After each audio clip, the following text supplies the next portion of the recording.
We're going to get started in just a moment here. Kristen's going to kick us off, and I think we have everybody in from the waiting room. So welcome to you all. Hi everyone, my name is Kristen Grom and I am part of the UEDA team. I do marketing and communications. And I first just want to let you all know, congratulations on being selected as a finalist. It's a great honor and we're really excited to have each and every one of you present at this year's summit. So I just want to do a few housekeeping items and reminders before we get started and I turn it over to Margot. Basically, we want to make sure that everyone is, able to view this. So we're going to record this webinar today. If you have a question, please use the questions feature in the right column. We'll have an opportunity to answer questions at the end of the presentation. If for some reason you are having any technical difficulties, please use the chat function and we will try to help you as best as we can. Everyone will be muted except for our presenters throughout today's webinar. If for some reason you aren't muted, please mute yourself. Information about the Awards of Excellence program can be found online at awards.universityeda.org. As a reminder, you and your team must register for the UEDA Digital Summit and present. And a little note on that is, since we are holding a virtual summit this year, we're asking that only one person presents just to kind of dodge any technical issues. And if for some reason you want to have multiple presenters, we ask that you're all in the same room and kind of just swap out spaces in front of the computer that you're presenting from. And if you have any questions about that, again, we can do questions at the end. We just wanted to mention that as we try to get all the logistics set for the summit. And I don't have anything else. Again, just thank you everyone for being here and congratulations. I'm going to turn it over to Margot now. Hi, welcome everyone. So glad you're here with us today. I'm going to get my screen up and going. Just a moment here.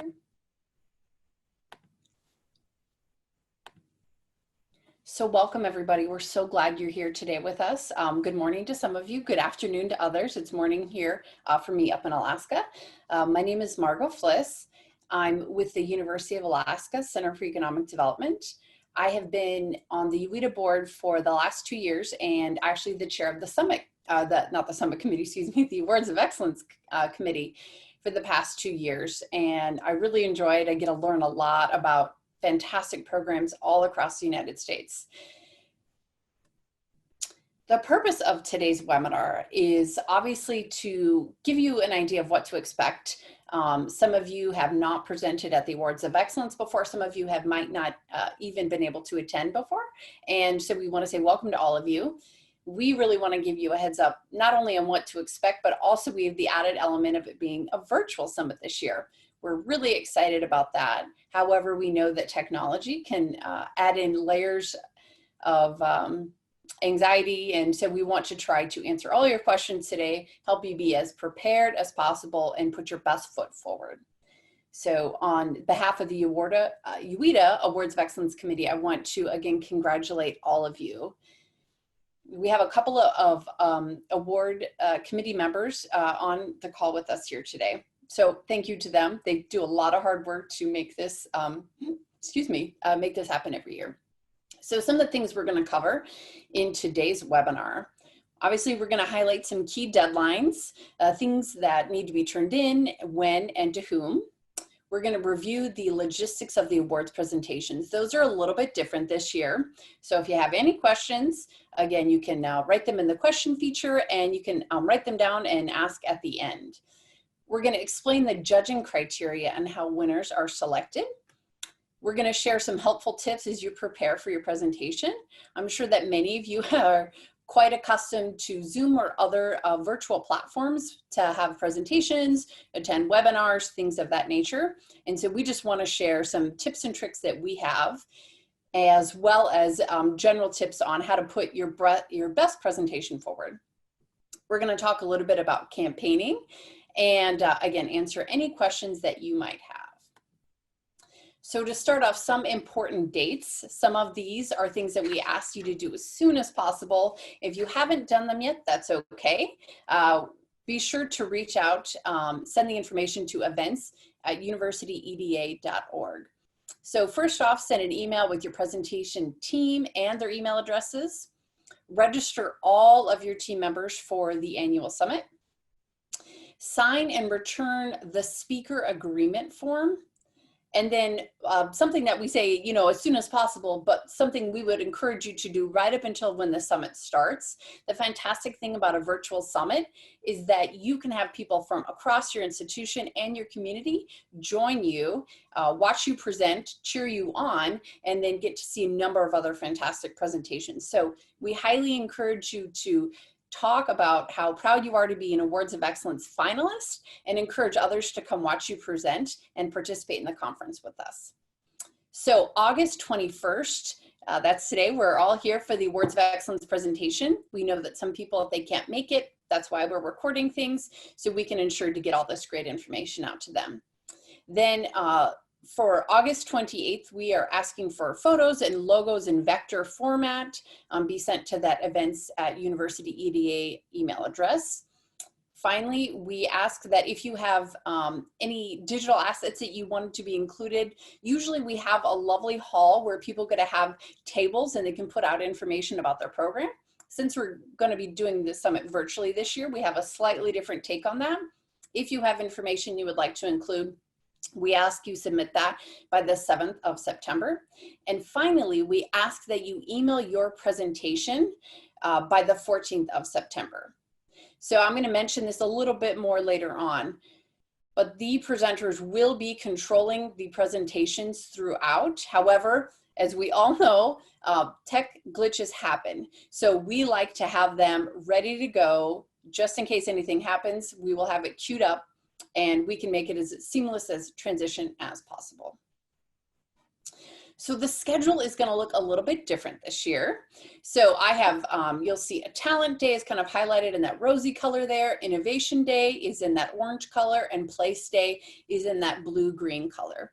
We are going to be hosting the summit starting on Monday, September 21st, and going all the way through Thursday, September 24th. The first day, Monday, is going to be all about ecosystems.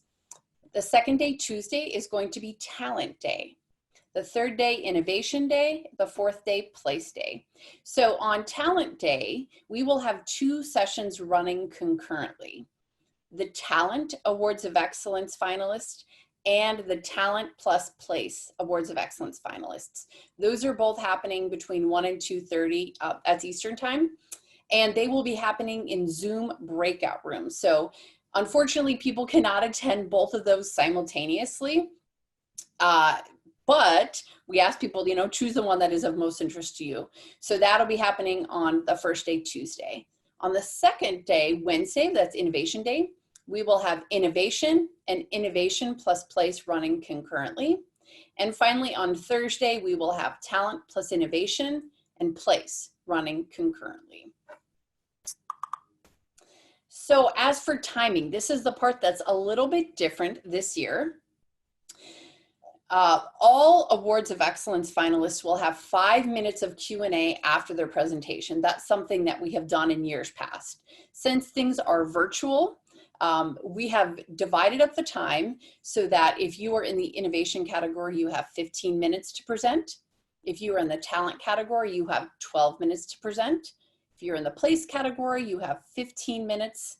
Talent plus place has 15 minutes, and Innovation plus Place has 25 minutes. And that's the maximum amount of time.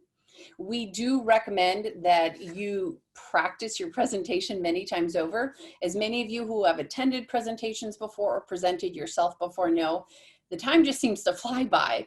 We do have to hold every finalist in each particular category to the time that's been allotted to them. That is the way that we ensure it's fair for everybody in the innovation category, in the place category, you know, et cetera. So we will have Awards of Excellence committee members in each of the breakout rooms, and they will be sharing with you timing.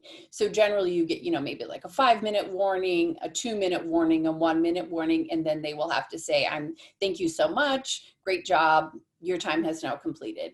Again, we have to be sticklers about that to keep the process fair for everybody who is presenting in that particular category.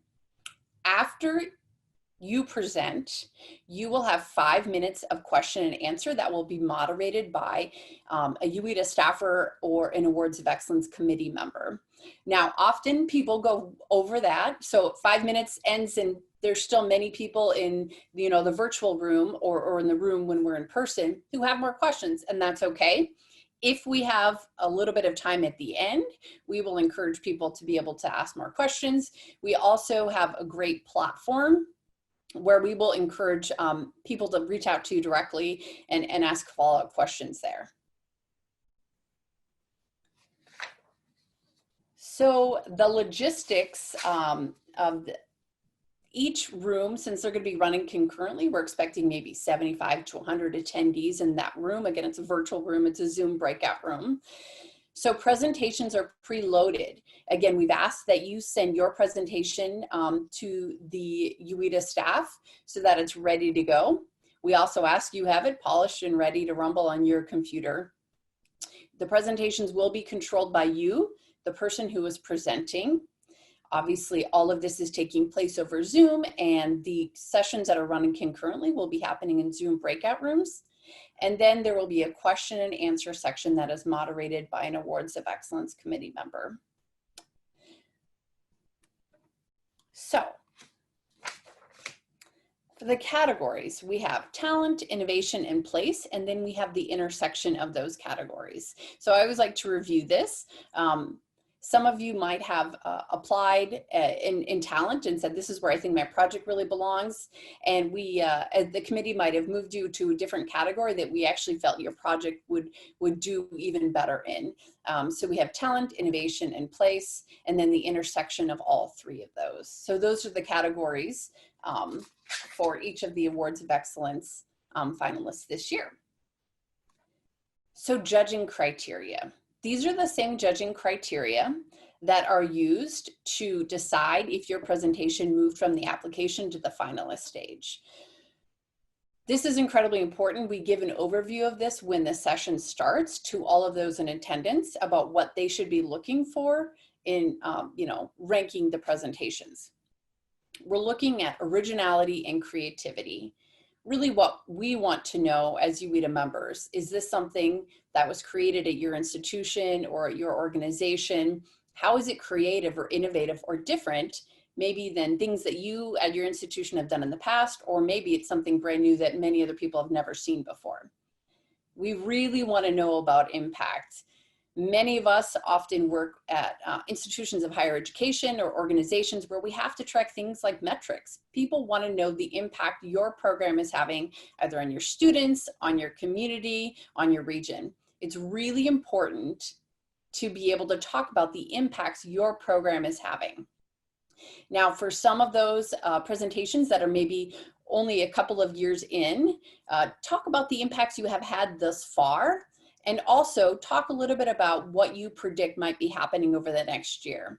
That's a great way to talk about impacts that have already happened and that you've already seen, and those that you might expect might be coming over the next year. Leadership and collaboration. I find that as all of our communities are really suffering due to the pandemic right now, we would love for our Awards of Excellence finalists to really highlight how maybe your institution is acting in a leadership role and really collaborating with your community or your region. Talk about the partners that you work with. How did those partnerships start? How do you sustain them? Especially in a time when people generally don't get to meet face-to-face anymore and are doing things virtually. If you're using really innovative ways to collaborate with others, we would love to hear about it. This is the one that people talk about the most when they talk about the Awards of Excellence program. Replicability, scalability, and sustainability. So being up in Alaska, I love the Awards of Excellence presentations because I get to hear about so many fantastic things happening amongst my colleagues across the United States and Canada. One thing I always ask about is how could I do that up here? So Alaska is obviously quite large state.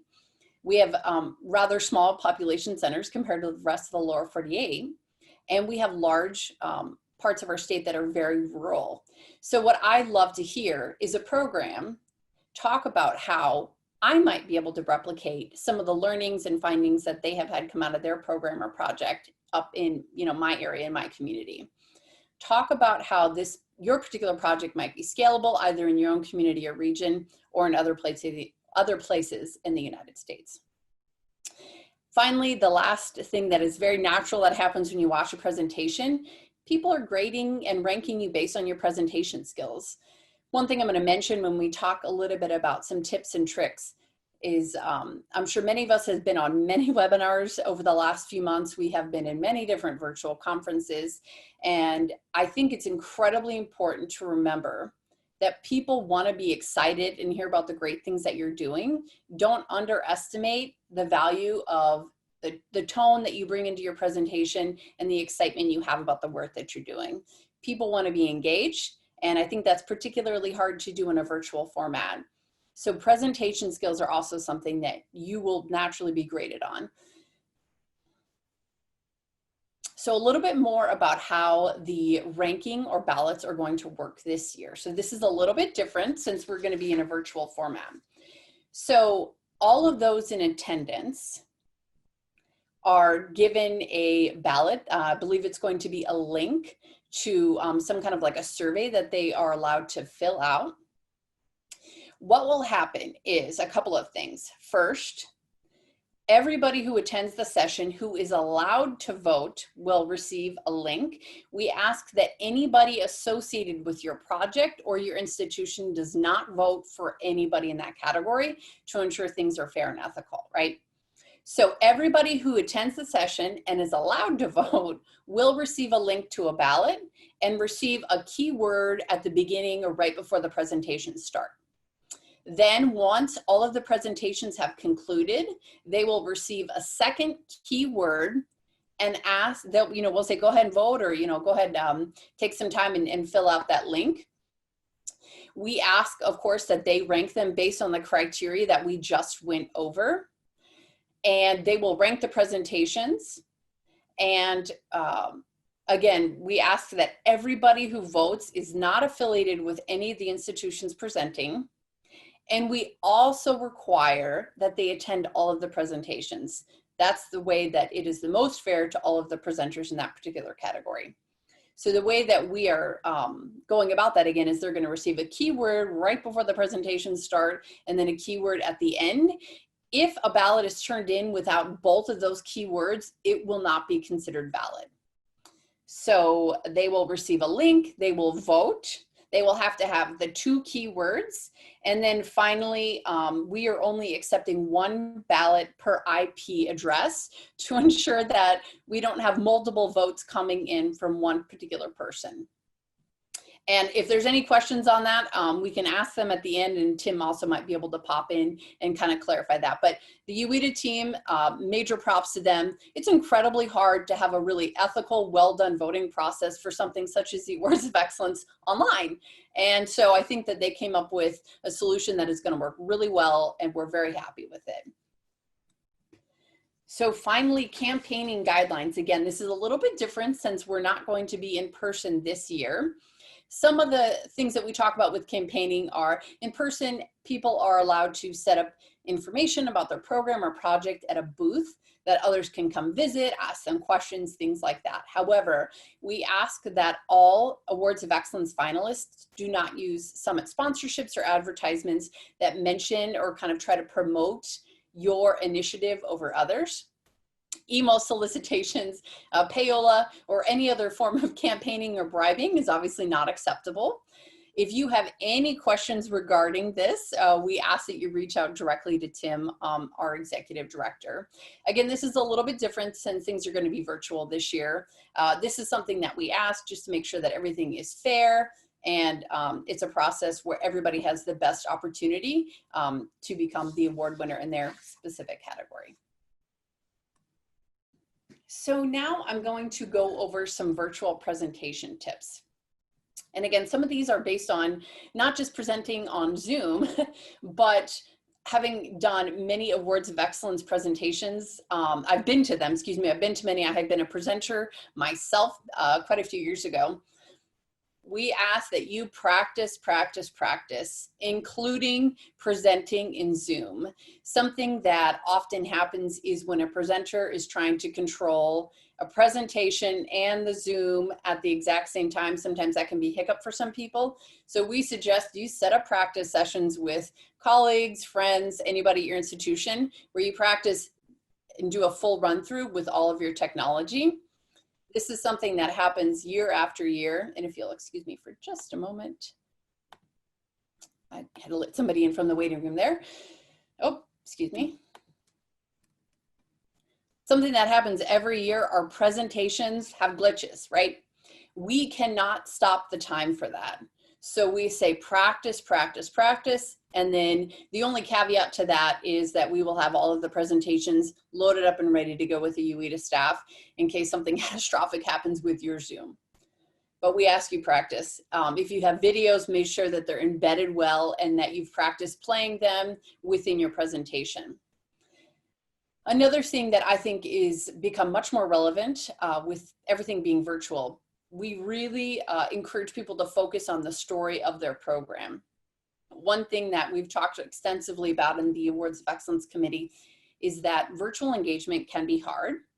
But one thing that we talked about quite a bit was people connect with stories, right? Stories are something that it's very human to connect with stories and ways of telling how things have happened. So some ways that we thought about that was, tell us why your program is worthy of an Awards of Excellence. Tell us a lot about how, and again, this comes up every year. That's why we've mentioned it multiple times. Your UETA colleagues want to know how could they replicate your program, maybe not your exact program. How could they take different pieces and parts of your program and implement it at their own institutions or in their communities? We really love when we talk about not only the impacts of the program, but how people could do what you're doing in their own town, in their own community. That's a big part of why people love coming to the Awards of Excellence, is they get great ideas about new things they can try to implement within their own institutions. As with all presentations, we say beware of text-heavy slides. However, we know that, excuse me, all of the attendees will be on Zoom for about an hour and a half. So any way that you can incorporate photos of things that have happened within your project or program, if you work with students, be sure that, do you have great photos of the students in action doing the work of your program? If you can avoid text-heavy slides that are hard to read, find videos, find other ways to present that information in a great chart, a great graph, and then talk about it. Being online, I think a lot of our eyes and a lot of us start to get Zoom fatigue, right? So any way that you can make your presentation more exciting, more engaging, and less about reading slides would be fantastic. And finally, engagement is really key. This goes back to the story elements of the program. Many of us who've seen great presentations can remember presentations where you're almost in tears, you're so moved by the work that they're doing. And it's often because they talk about those who have benefited from their program, students that they have worked with, colleagues, communities. They really tell the story of how the work they're doing has changed lives. And that is so key to really engaging UETA colleagues into the work that you're doing, but also showcasing why you should be the winner in that particular category. So also some quick tips on presenting on Zoom. Be sure to have a quiet place. Be sure that you have a good microphone set up, right? If people can't hear you, that's problematic. And if you are having any internet issues, we want to try to get those resolved as possible. I know that sometimes people can call into Zoom, but try to work out all of those technical issues before your presentation so you can just focus on giving an excellent presentation. So, and we are almost to the end here. What comes next? And Tim is going to talk a little bit more about this. So one thing that I have absolutely loved about the Awards of Excellence is, again, I get to go to the presentations. I get to hear about fantastic work my colleagues are doing. But I don't get to see all the presentations, right? They run concurrently oftentimes, so I miss out on some other great ones. So we are trying to continue to take the content of our finalists and share it out with our UITA members throughout the year. So there will be a press release of the finalists, as well as a press release around those who are the winners for this coming year. There will be information on the UITA website about your program, and there will also be a Member of Excellence committee member following up around doing an article for the newsletter and potentially doing a webinar. And I'm going to mute myself for just a moment so Tim can tell us a little bit more about that. Thanks, Margot. Yeah, and congratulations to all of you.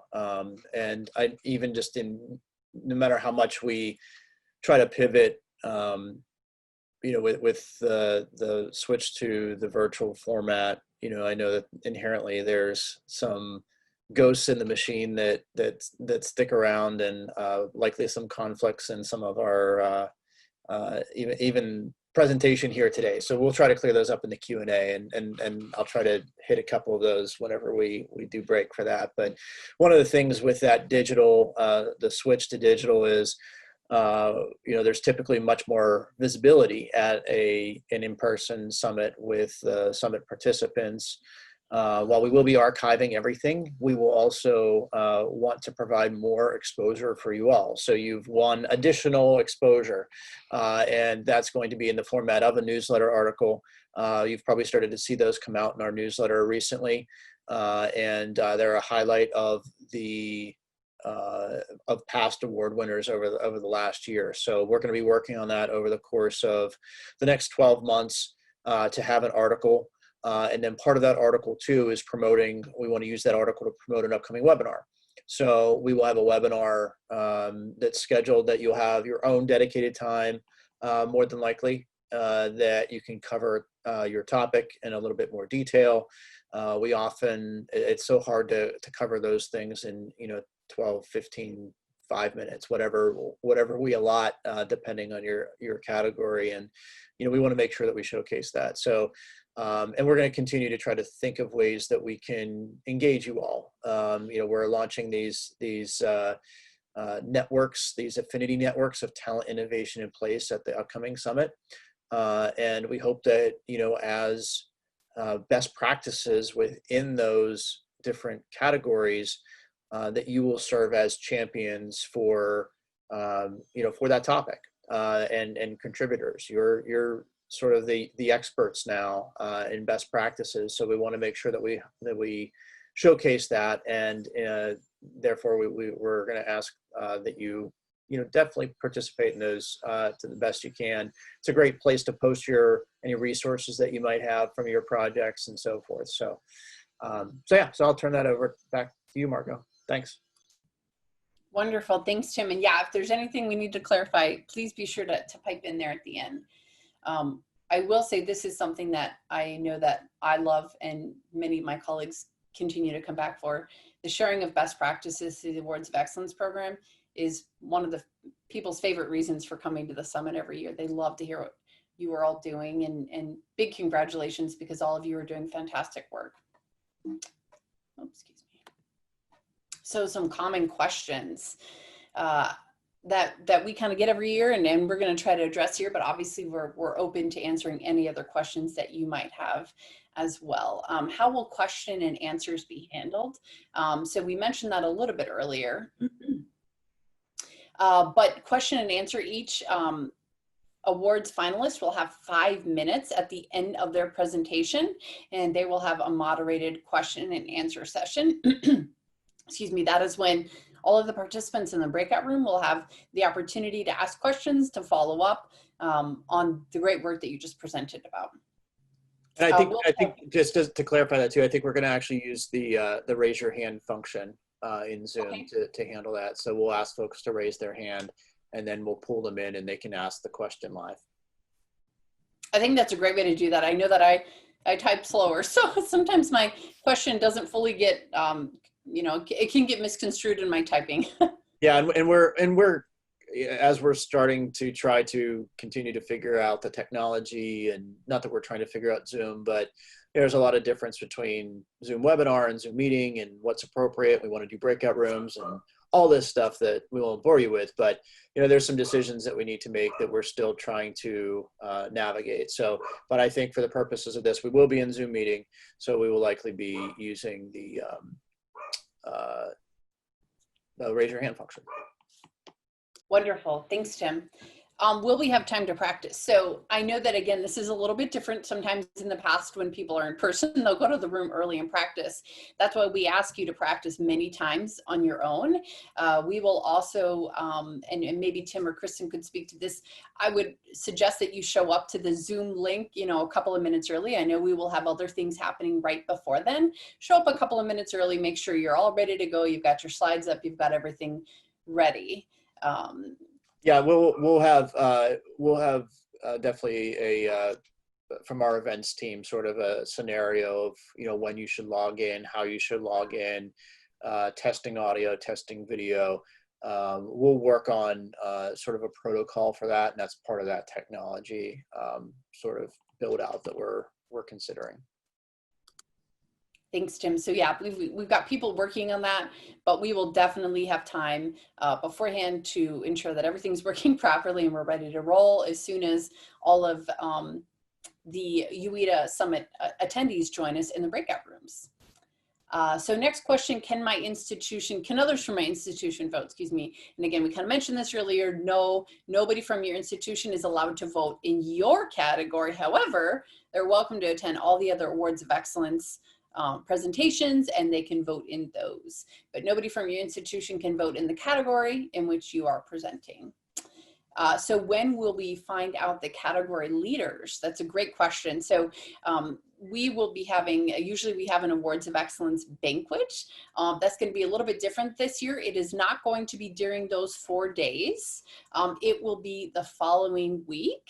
And we will have a little bit more information out to you on that in the coming weeks here. But that is when typically we have an Awards of Excellence banquet.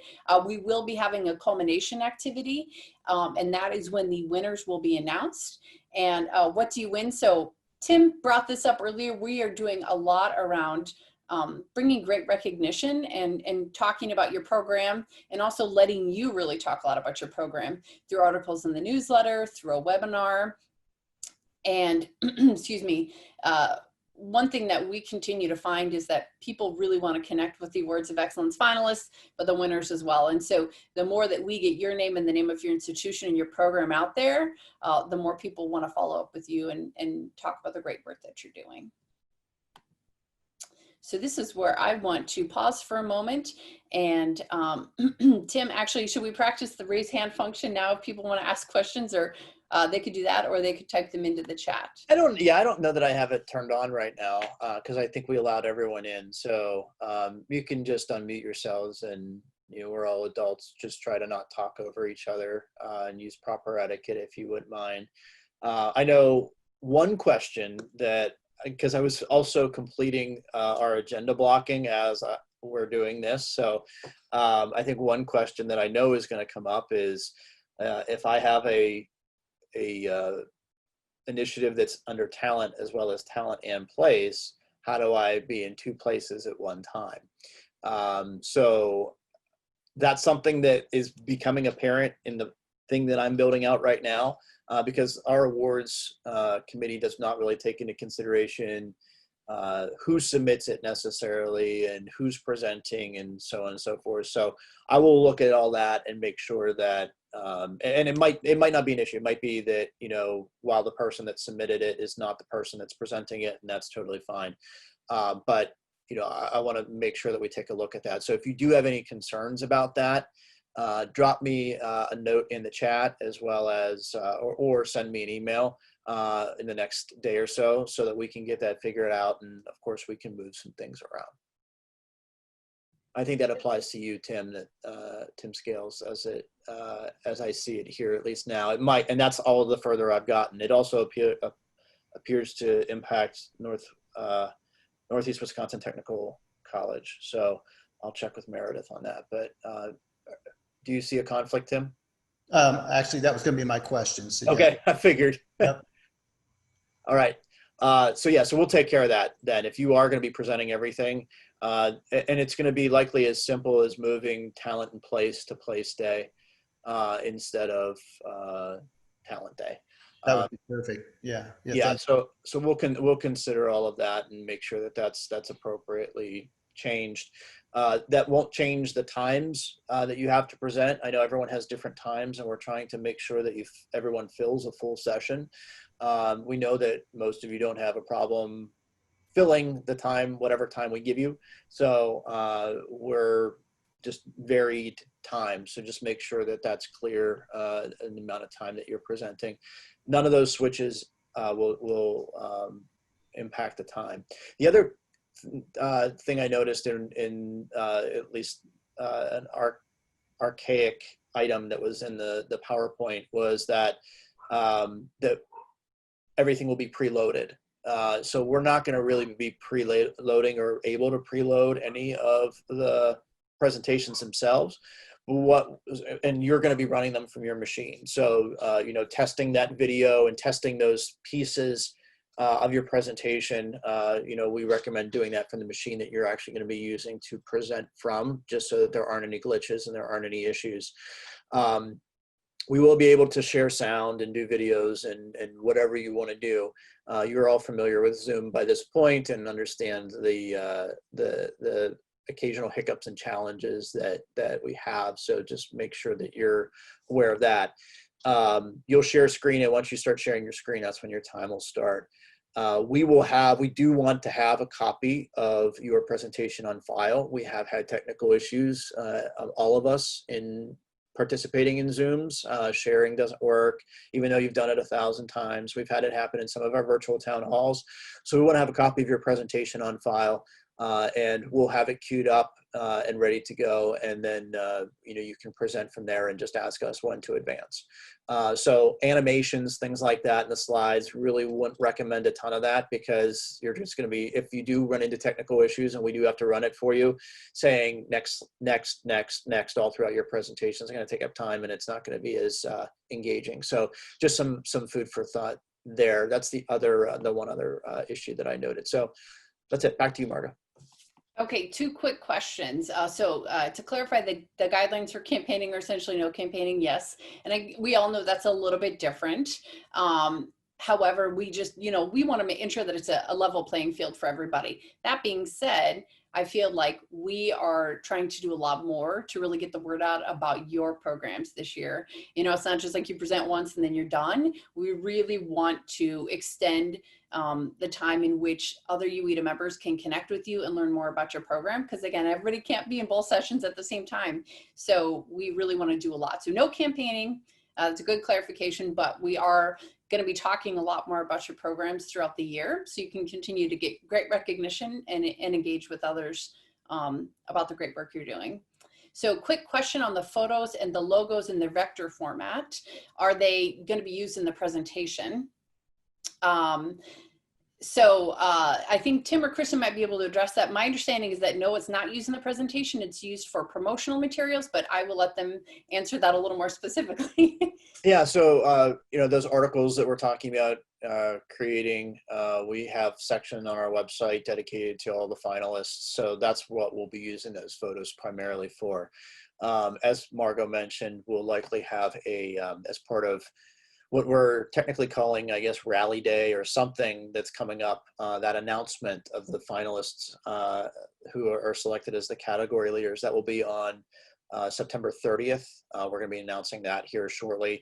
That's going to be a free public event. So we're going to be broadcasting that on Facebook, I think. We're going to be allowing anyone to participate in that session as possible, because it's a celebration of economic development. It's a celebration of all of you. So you won't have to register for the summit.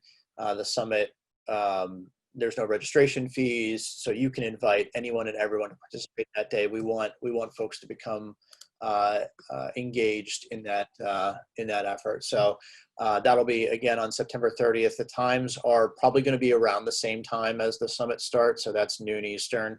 It probably won't go for more than 2 hours. we'll knock that out pretty quickly. So we might use your photo as part of that announcement. So if you are selected as a category leader, you know, we might use your photo or your logo as that reveal on that day, but it's really just for promotional purposes.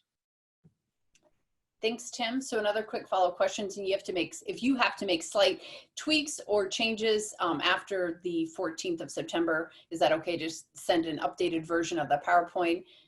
Yeah, especially because you're going to be controlling it. But again, we just want to make sure the most updated one is there and ready. Not that they're going to be preloaded, but in case something catastrophic happens, we can pull it up and you can keep rolling.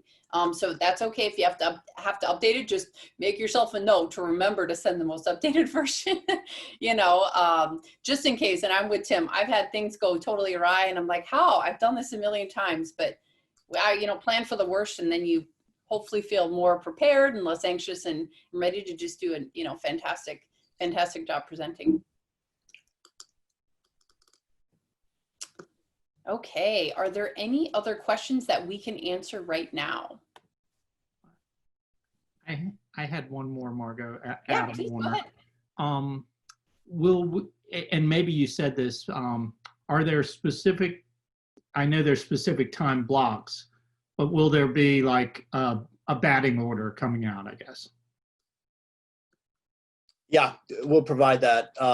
And I want to work through that. I want to be kind of logical in that, because obviously in your case, Adam, and I've only done the first day right now, but I can see that, you know, you were actually listed as first. And I know that you're brand new to the summit and to UITA, and, you know, it probably doesn't make sense for you to go first. So I adjusted you down the line up there. So yeah, we will have something and we'll give you what that is whenever we share sort of those event logistics as far as when to log in, how to access audio, any audio or video checks that we can do. That'll all be shared with you at that time, just because, as you can see, this year more so than other years, it's very, very fluid. So appreciate everyone in advance, your flexibility, your agility, and in working with us. So thanks. Thank you. So Tim, we did have another question about would we be willing to revisit the policy of one presenter if one person's controlling and the other presenter is on the breakout room, and then they could just unmute themselves? Thoughts on that?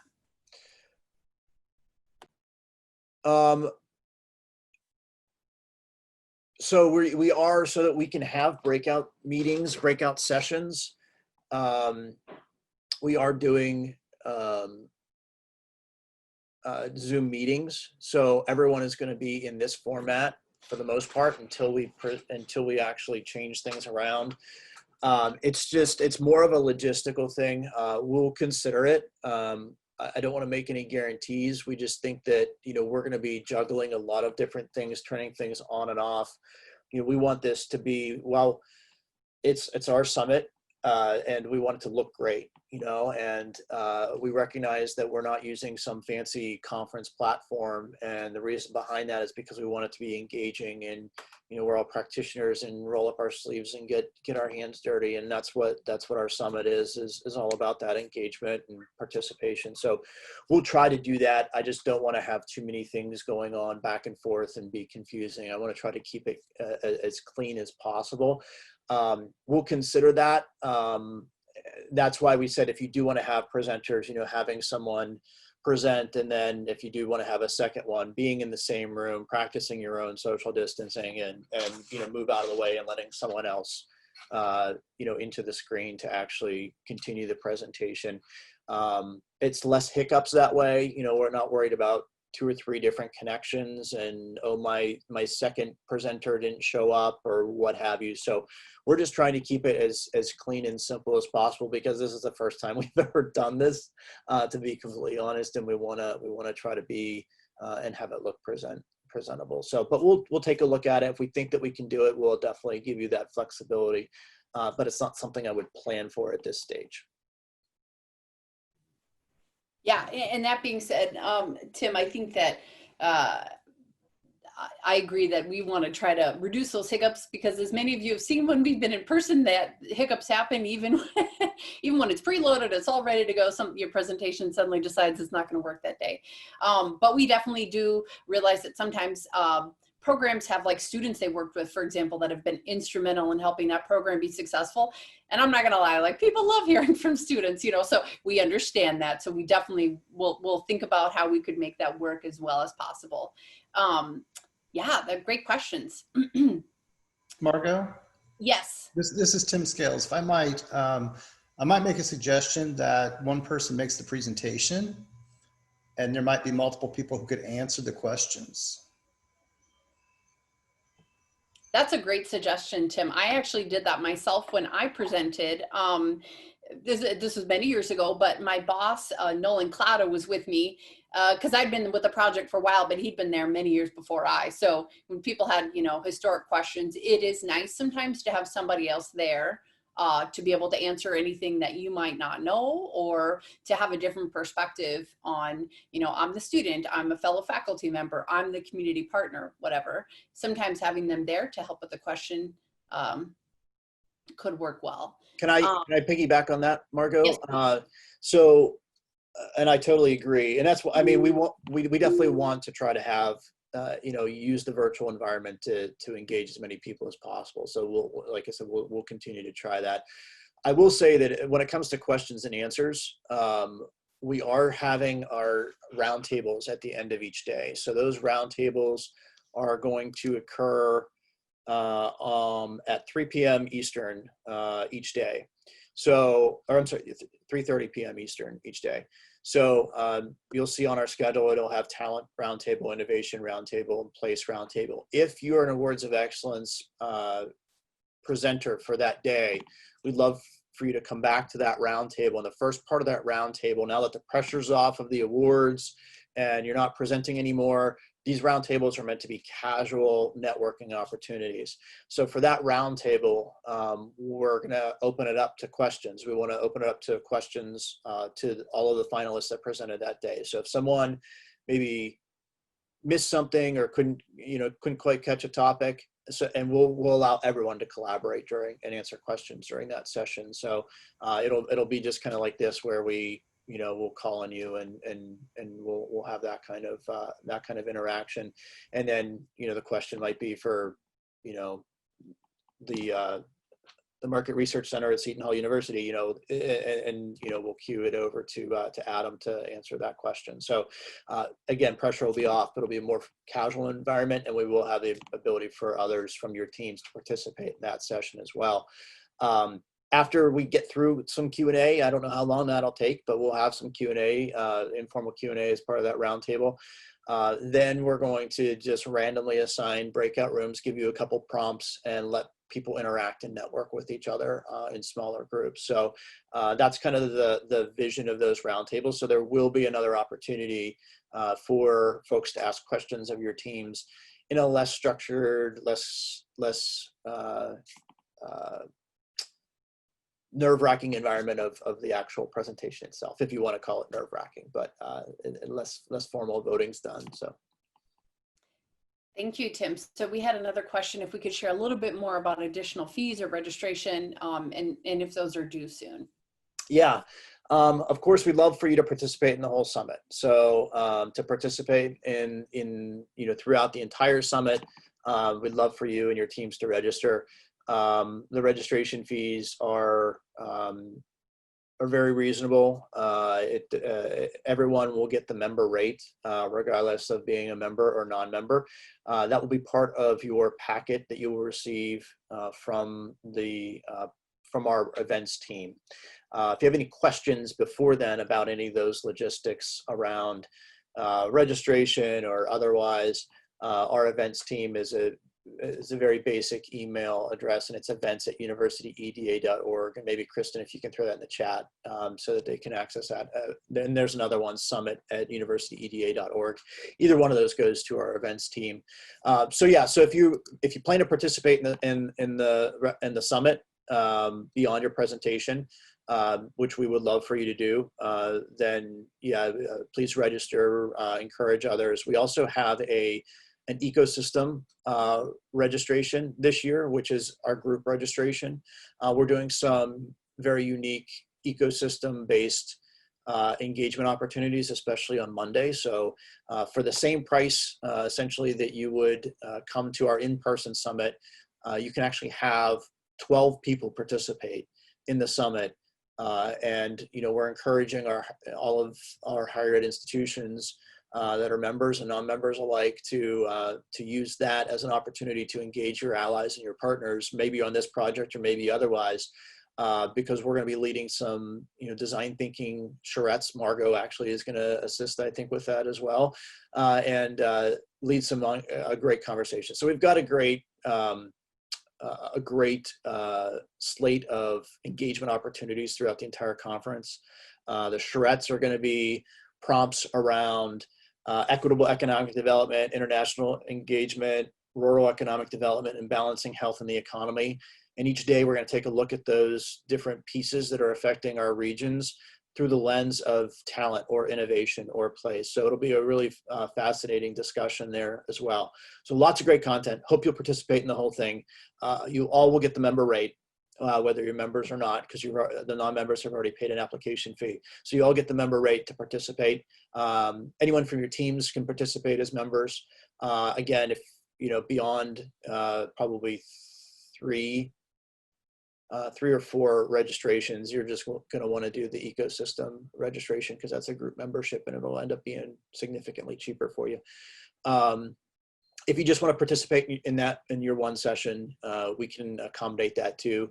Our goal is to try to have as many people engaged in the conference as possible. We would love that from all of you to do that. We think you'll get some great value from it. So the summit registration is really the only fees, and we will send you, for those that are selected as category leaders, we will send you your award in the mail. Unfortunately, rather than bringing it to you in person, as much as I'd love to travel right now, I won't bring it to you in person, but I will send it to you in the mail after the summit, and you can display that in your offices or otherwise. And celebrate that. We'll also share and send out to all of you a finalist certificate that you were a finalist for display as well.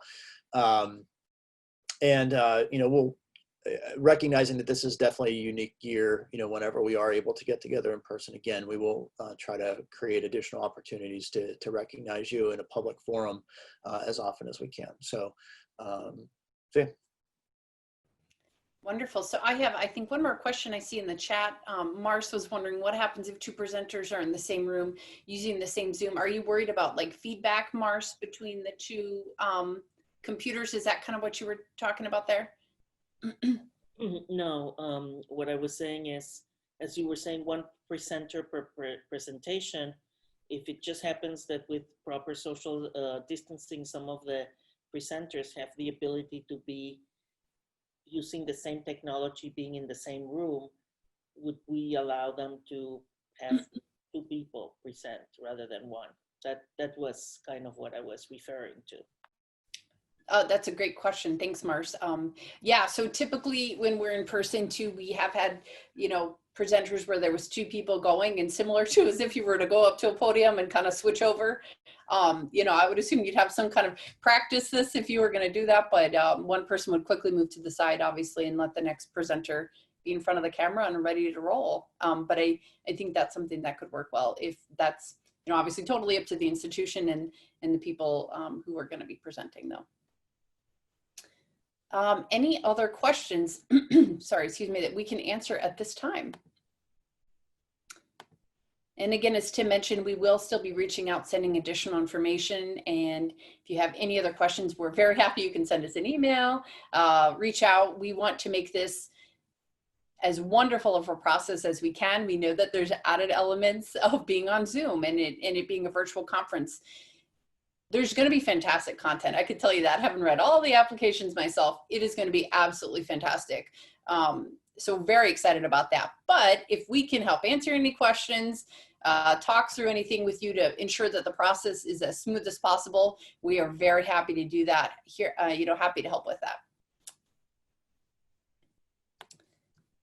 I think that is it. Tim, is there anything else, or Kristen, anything else that I missed that we should mention before we let everybody sign off for the day? No, the biggest thing is getting some of those pieces into us as soon as possible. So if you can, you know, make sure that you get who's presenting into our events team as soon as possible, that'd be great. Again, and those emails are in the chat there, events@universityeda.org and/or summit.universityeda.org. So that's the one thing is, you know, who can we communicate with about presenting? If you do have an interest in having additional presenters, just note that in there for right now, just so we can get a sense of how many of you might be interested in having additional presenters, and we'll try to work it out. I know that this is tough, but we appreciate you all working with us on it and collaborating together. You're the highlight of this conference, and we want to make sure that's recognized as much as possible. So, and then the logo, the photos, all that stuff. You know, it's really important for us to try to get as much of that as quickly as possible, because we're moving a lot of different directions. So we would appreciate that. That's it. Thank you. Well, and again, congratulations from UITA and from the Awards of Excellence Committee. We're so excited to hear all of you present. Thank you for taking the time to join us today, and I hope you have a lovely rest of your day. Take care, everyone.